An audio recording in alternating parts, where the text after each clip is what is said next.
This is the moment an Israeli strike brought down Mushtaha Tower, a 15-story residential building in one of Gaza City's prime neighborhoods.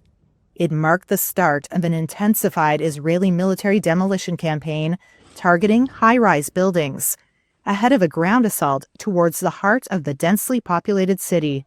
Mushtaha Tower was home to Palestinian bank worker Shadi Salama El-Reyes, who paid almost $93,000 in mortgage payments for his apartment in the high-rise, where he and his family lived and made memories.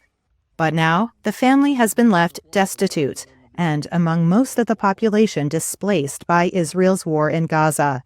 Life in this camp in central Gaza is a far cry from his old building. This tower honestly represents to me a life journey. It represents to me beautiful memories. It represents to me the birth of my son, Adam, my only son. It represents to me the effort of a young man who got this house not by simple work. In fact, I bought this house through the bank in installments. Many residents have found themselves picking through the rubble of destroyed buildings in search of personal belongings. Over the past 2 weeks, Israel's armed forces say they have demolished up to 20 Gaza City tower blocks they say are used by Hamas. Prime Minister Benjamin Netanyahu said 50 terrorist towers had been demolished. El-Reyes told Reuters he feared the destruction was aimed at permanently clearing the population from Gaza City, a view shared by the UN Human Rights Office.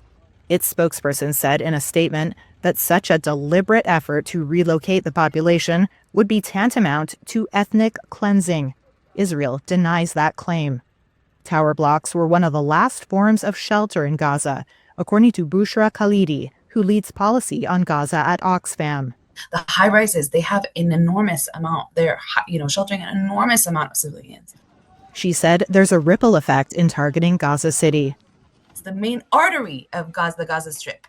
And now they are cutting off that artery to forcibly displace almost a million people down south again.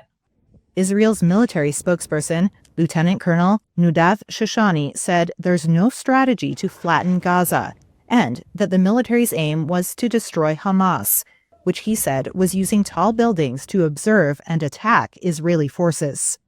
Hamas has denied that claim.